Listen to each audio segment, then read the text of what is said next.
إلا الله وحده لا شريك له وأشهد أن سيدنا مولانا محمد بن عبد الله عبده ورسوله وحبيبه وصفيه أرسله الله رحمة للعالمين بشيرا ونظيرا وبلغ الرسالة وأدى الأمانة ونصح الأمة ولا نبي بعده. اللهم صل على نور الأنوار وسر الأسرار وترياق الأغيار ومفتاح باب اليسار سيدنا ومولانا محمد المختار وآله الأدحار وأصحابه الأخيار عدد نعم الله وإفضاله. Ma'asyiral hadirin, para guru, murid-murid sekolah MTS, SMK Wijaya Kusuma Islam, mudah-mudahan sekolah ini tambah berkah lagi. Mudah-mudahan Ar-Rijalil Yawm, anak-anak muda, pemuda dan pemudi hari ini, Syubbanul Yawm, Rijalul Ghad, besok besar jadi pembesar insyaallah. Mudah-mudahan terlahir dari sekolah ini anak-anak yang memanggil kepada Allah dan agamanya. Mudah-mudahan dari sekolah ini terlahir aktor-aktor intelektual yang membela nusa, bangsa dan agama. Amin ya rabbal alamin. Terkhusus fadilah, saya punya teman sahabat saya Al-Habib Ahmad bin Agi. Mudah-mudahan Allah panjangkan umur beliau, sehatkan badan beliau, berkahkan kehidupan beliau, menangkan perjuangan beliau. Amin ya rabbal alamin. Guru-guru yang terhormat, sebelum saya masuk lebih jauh, ingin sekali saya sampaikan pagi hari yang mulia ini. Sesungguhnya acara yang kita duduki pada pagi hari ini bukan sekedar acara biasa. Memang secara kasat mata kita duduk di atas ubin, di atas karpet, saudara. Tapi pada akhirnya baginda Nabi Muhammad sallallahu alaihi wasallam pernah menegaskan di dalam sabdanya, idza ijtama'u qaumun fi baitin min buyutillah, kalau ngumpul umat baginda Nabi di rumah daripada rumah Allah. Al-Imam Suyuti, Jalaluddin As-Suyuti, beliau bilang tafsir daripada rumah dan rumah-rumah Allah adalah setiap tempat yang di dalamnya disebut nama Allah dan baginda Nabi SAW. Jadi ini tempat termasuk dari tadi yang kita sebut nama Allah, dari tadi yang kita sebut agung-agungkan nama Nabi Muhammad sallallahu alaihi wasallam. Ada apa? Ternyata saat nanti kita bangkit dari tempat duduk kita, kita kembali kepada pekerjaan kita, entah belajar atau mengajar, atau kita pulang ke rumah-rumah kita, ternyata bukan sembarang-sembarang kita pulang dengan melenggang, nggak bawa apa-apa, saudara. Yang kita tenteng bukan harta dunia. Yang kita tenteng, kata baginda Nabi, tadi pergi ke sini bawa dosa, tadi pergi ke sini bawa gundah, bawa sumpah, bawa kebusukan-kebusukan yang ada di dalam batiniah kita. Tapi selepas kita pulang, idnada munadin yuqal, idnada munadin yunadi. Di situ nanti setelah kita bangkit, ada suara yang nggak bisa kita dengar. Sungguh pun kita nggak bisa dengar Nabi sudah sampaikan suara itu, karena terlalu banyak kuping kita dengar yang bukan haknya. Teman datang nyamper kita, bilang saya mau ngobrol, alasannya mau curhat, saudara. Padahal setelah itu banyak yang membincangkan satu nama, dua nama, tiga nama. Tidak jarang di dalam curhat atau gosip tersembunyi itu ada nama orang-orang yang kita muliakan, saudara. Kadang-kadang nggak salah nama guru kita perbincangkan, enggak jauh nama bapak atau ibu kita, saudara.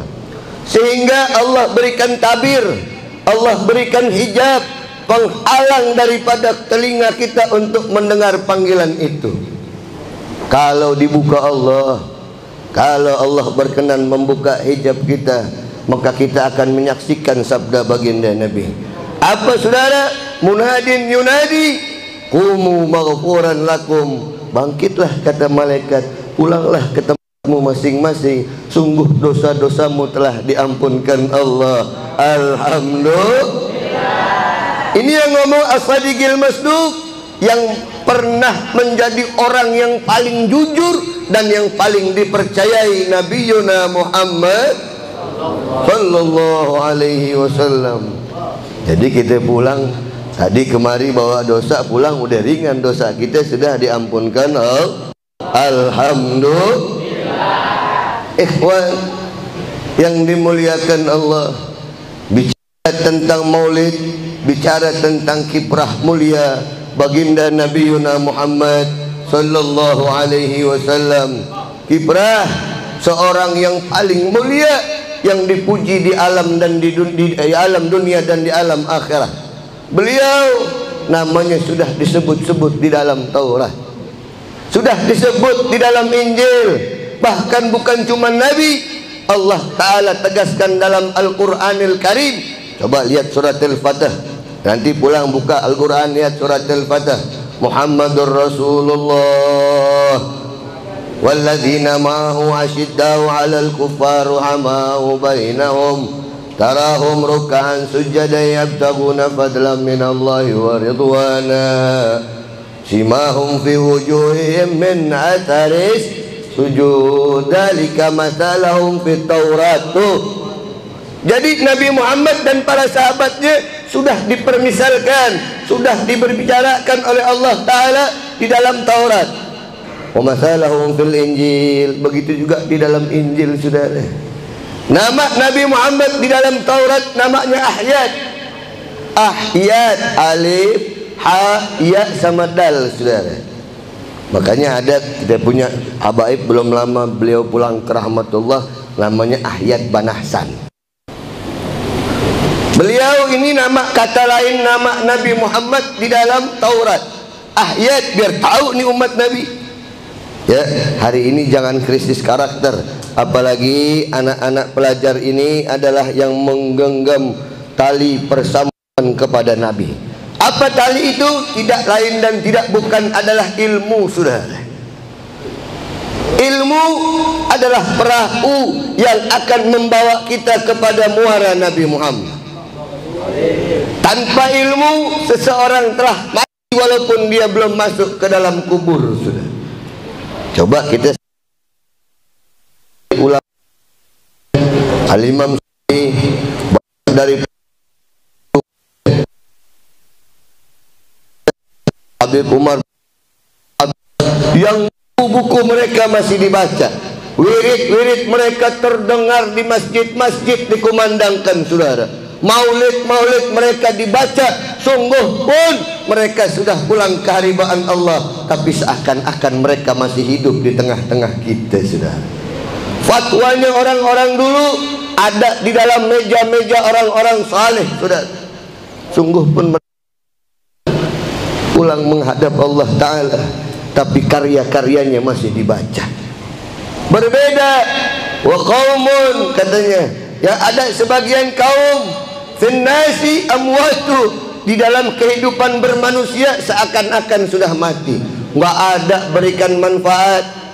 Ya, bagaimana mau memberikan manfaat? Allah, kopinya datang, kacangnya nggak ada. Ini biar dulu kopi, biar nyampe dulu. Ya, Habib, fadhalu Habib, fadhalu Sayyidi. Ya, ya. Matal qaum wa mamatat makarimahum. Ada kaum sudah meninggal, sudah pulang, tapi kebaikannya enggak hilang, saudara. Kebaikannya enggak pulang, kebaikannya masih ada di tengah-tengah kita. Kita sholat sedekap Allahu Akbar pakai dalil siapa? Al-Imam Syafi'i. Imam Syafi'i ini udah pulang. Kita sholat dianjurkan Ya, oleh siapa? Riwayatnya Imam Bukhari. Imam Bukhari-nya sudah pulang. Kita baca Ratibul Atas Al-Habib Umar bin Abdul Rahman. Habib Umar bin Abdul Rahman 300 tahun yang silam, tapi hari ini masih dibaca wiridnya, saudara.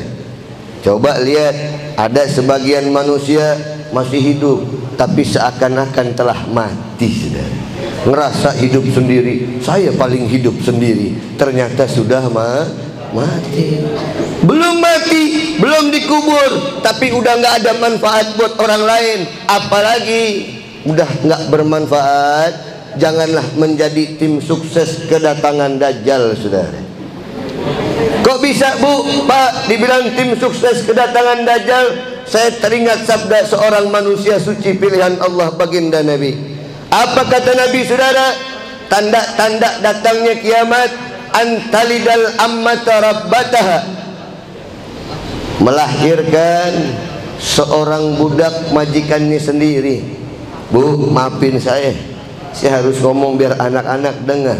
Sekarang ibu punya anak di rumah, begitu sampai di rumah pulang sekolah, Bu, makan. Bu, baju. Ini udah SMA nih.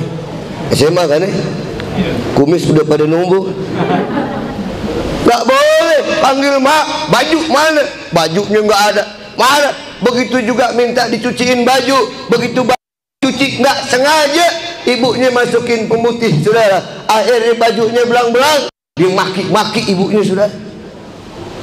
Ini anak melahirkan, alias budak melahirkan majikannya, saudara. Kalau ada anak model begitu dari MTS ini, berarti dia tim sukses kedatangan Dajjal, saudara. SMK ya, Bu, ya. Ya, supaya jangan tersungging nih, kita bilang lagi. Ya, MTS lah gitu. SMK Islam Wijaya Kusuma, ya. Wijaya Kusuma. Ya. SMK Islam Wijaya Kusuma. Saya udah ingat sekarang. Kemarin yang datang nggak ngobrolin gituannya doang, ngobrol-ngobrol aja misalnya. Ya. Baik. Ya, jadi jangan sampai kita pulang akhirnya menjadi bawa apa, nggak bawa ilmu dari ini, tempat rugi. Sebab ilmu di dalam satu bait syair dikatakan, ya, wal ilmu asna sa'iral a'mali wa huwa dalilul khairi wal ifbali. Ilmu itu sesunnah-sunnahnya sunnah, saudara. Sesunnah-sunnahnya sunnah itu ilmu. Ada terdapat di mana? Alif lam mim. Dari Allah, lamnya kepada Jibril, mimnya kepada Nabi Muhammad. Masya Allah, berarti dari Allah kebenarannya datang melalui perantara murabbi atau guru sampai kepada Nabi Sallallahu Alaihi Wasallam. Itu tanda. Jadi ilmu ternyata bukan sekedar punyaan doang, bukan. Ilmu itu asna sa'iral a'mali, sunnah-sunnahnya perbuatan sunnah. Orang duduk sebentar begini mengaji sama dengan pahalanya 1000 rakaat sholat, saudara. Duduk sebentar ngaji begini dengan guru sama dengan menghadiri 1000 jenazah, saudara. Pahalanya tambah lagi sama dengan menziarahi 1000 orang sakit, saudara.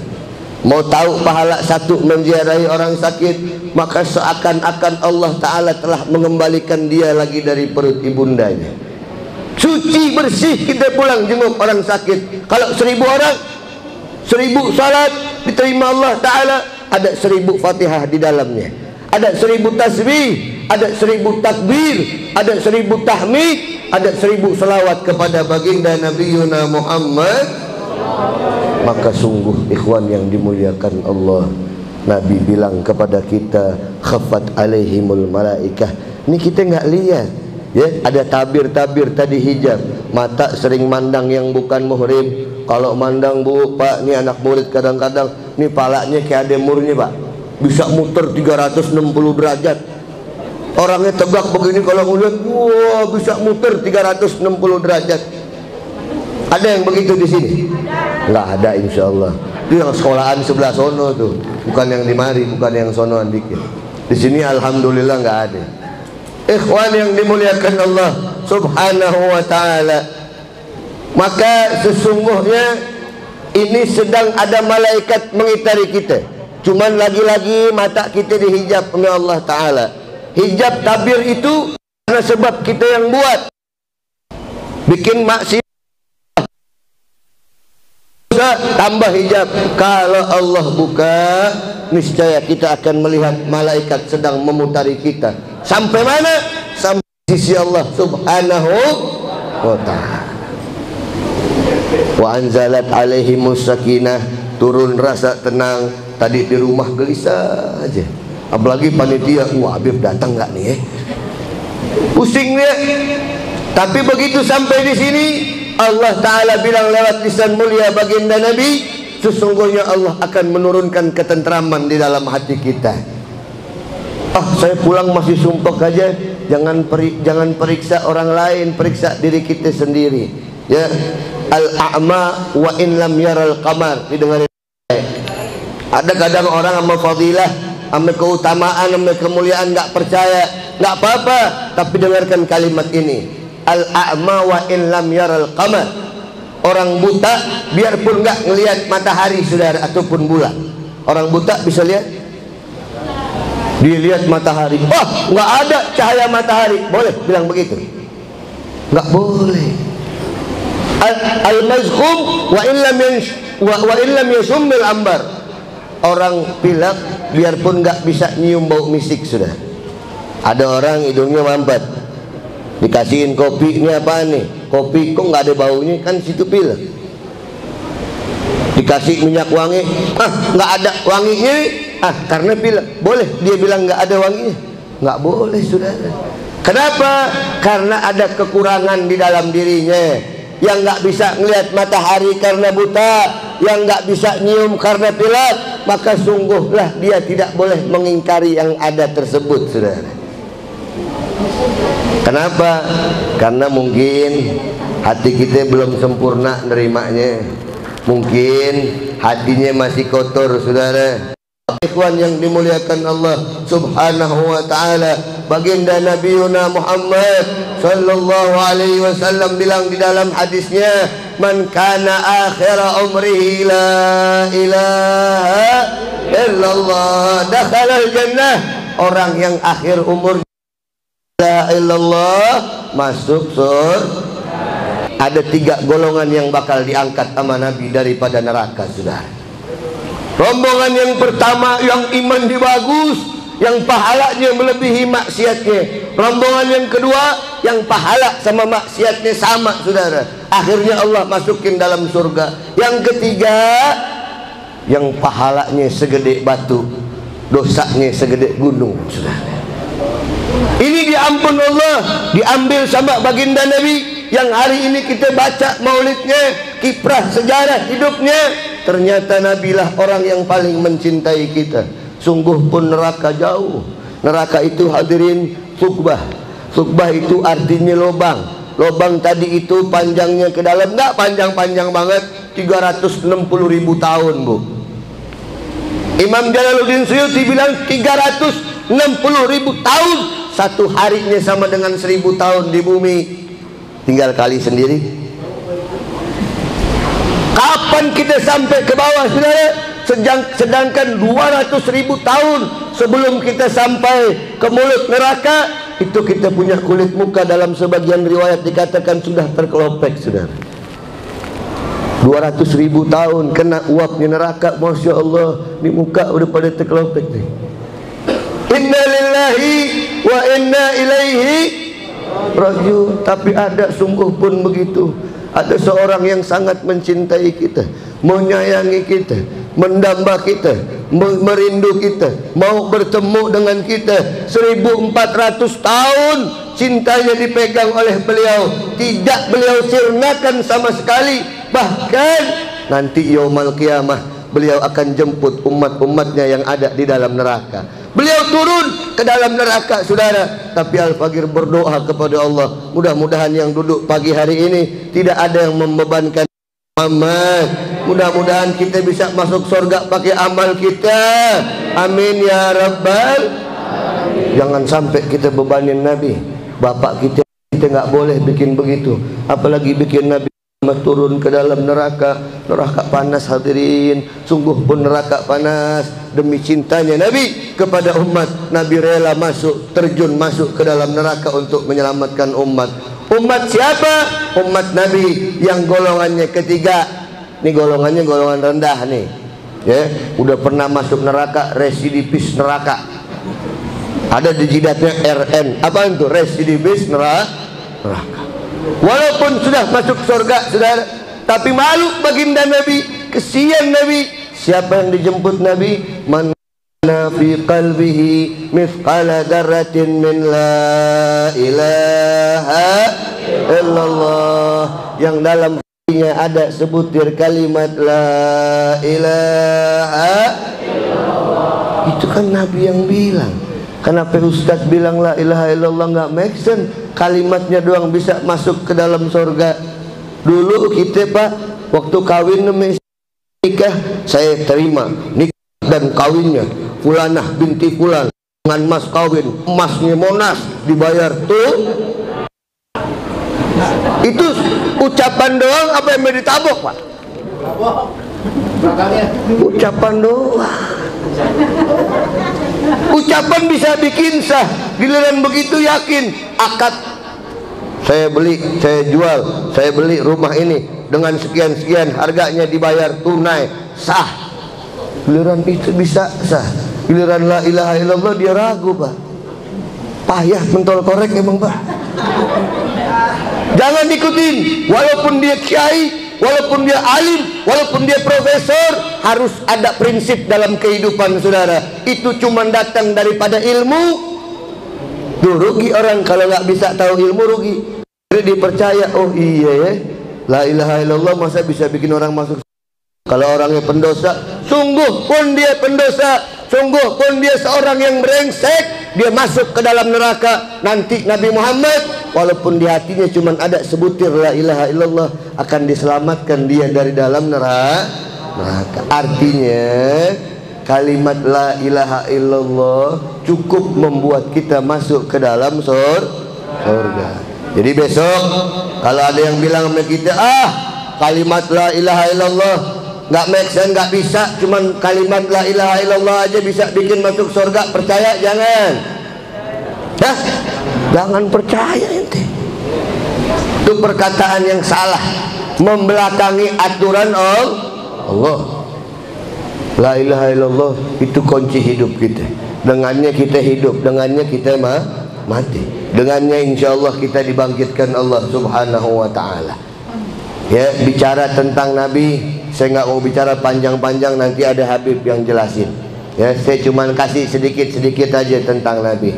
Nih dengerin, baginda Nabi sallallahu alaihi wasallam ahsanun nasi khuluqan wa khalqa. Kalau mau ikut Nabi, bilang Nabi, ikutin perangainya Nabi. Siapa Nabi? Nabi adalah orang yang paling bagus akhlaknya. Dulu Nabi pernah ninggalkan Makkah ke kota Madinah. Lama Nabi hijrah. Nabi diperangi, dimusuhi, Nabi dipukul, Nabi difitnah, Nabi dicaci, dimaki. Semuanya buat umat Nabi anggap sia-sia saudara. Nabi nggak rasain, Nabi nggak hiraukan, Nabi tetap jalan hijrah demi umat sekarang bisa nyembah kepada Allah Ta'ala. Akhirnya satu waktu Nabi menang, Nabi pulang ke kota Makkah daripada Madinah. Nama kejadiannya Fathu Makkah saudara. Lihat akhlaknya Nabi, sungguh pun Nabi dipuji di langit dan di bumi. Malaikat nggak boleh nggak berdiri nyambut baginda Nabi, harus sambut Nabi. Dulu ada cerita dalam Isra wal Mi'raj, ada satu singgasana tempat duduk, bagus tempat duduknya, luasnya nggak luas banget, luasnya seluas ujung timur dan ujung barat jagat raya saudara. Nggak gede-gede banget nggak. Kalau kita ngumpul semua sih nggak cukup di situ. Nggak cukup kelihatan gitu maksudnya. Gede ini tempat. Begitu Nabi naik sama Jibril, Nabi tanya, Jibril, itu kursi kenapa kosong? Nabi, tadi sebenarnya ada itu orangnya. Siapa? Malaikatnya Nabi. Malaikat yang mana? Malaikat yang tukang ngitung hujan Rasul. Kenapa dia kok tiba-tiba nggak ada di singgasananya? Dipatahkan sayapnya Rasul, dibuang, ditaruh sama Allah, dijublakin di Gunung Qaf, adanya di Kaukasus. di daerah Rusia sebelah sonoan tuh. Pokoknya jauh udah pakai helm kalau ke sono. Anak sekarang kalau ngomong kan pakai helm pokoknya bawa baju salin dah. Itu tempat malaikat dijadikan Allah, dipatahkan sayapnya, disungkurkan di Bukit Qaf. Sebab apa ya Jibril? Nabi, sebab tadi barusan ya Rasul, begitu kita ketok pintu langit ketiga sebelum kita jumpa Nabi Yusuf, itu malaikat kan tempatnya di mari Rasul. Dia tidak bangun waktu Rasul datang masuk ke langit yang ketiga, maka Allah marah kepada dia, Allah patahkan sayapnya, Allah sungkurkan dia di Bukit Qaf ya Rasul. Tadi barusan dia WA saya Rasul, Jibril, tolongin gue dong. Emang lu ngapa? Babes gitu ya? Ini kan temennya dia. Tadi begitu Nabi masuk, saya nggak salam, saya nggak berdiri. Allah marah, tolong deh, bilangin ya Allah, ampunin saya. Langsung disampaikan sama Jibril, ya Allah tuh malaikat minta ampun ya Allah, falyusalli ala habibi Muhammad. Maka Ta'ala bilang, maka hendaklah dia berselawat kepada Nabi Muhammad. Tuh sungguh pun buat menghormati Nabi, malaikat yang tidak pernah bikin dosa dipatahin sayapnya, dibuang ke bukit, diasingkan, dijadikan sebagai seorang pendosa dan digolongkan di dalamnya oleh Allah Ta'ala. Sungguh pun Nabi mulia begitu saudara. Begitu pulang Fathu Makkah, ngelihat ibu duduk di depan Ka'bah. Nabi datang dengan pasukannya yang banyak, Islam sudah menang saudara. Nggak ada yang bawa senjata satupun. Islam cuma bawa diri mau pergi haji. Tapi begitu Nabi lihat pemandangan ada seorang ibu tua di depan Ka'bah, Nabi bilang kepada Sayyidina Umar, ya Umar, coba tolong lihat siapa ibu itu. Dia lari, Sayyidina Umar dilihat sama Sayyidina Umar, disampaikan kepada kuping Nabi sambil lirih dan menangis. Sayyidina Umar bilang, ya Rasulullah, daka wa tilka Halimatu Sa'diyah, itu adalah Halimah Sa'diyah ya Rasul. Tahu Halimatu Sa'diyah? Ibu susunya Nabi Muhammad sudah. Ibu angkat, ibu susu, bukan ibu kandung. Sungguh pun bukan ibu kandung, bukan ibu susu. Rasulullah hanya bertemu ibunya 2 tahun dalam keadaan terjaga, karena 1 sampai 4 tahun beliau masih kecil sekali. Umur 6 tahun ditinggal Umi, belum pernah lihat Umi sampai gede ya. Cuman dia punya ibu sambung namanya Halimatus Sa'diyah. Rasul lari kejar Halimatus Sa'diyah, dilepas ridaknya oleh Nabi, dibentangkan oleh Nabi, diangkat Halimatus Sa'diyah, ditaruh di atas ridaknya Nabi Muhammad. Sallu ala Muhammad. Sungguh pun ibu angkat, ibu susu, diciumi oleh Rasul.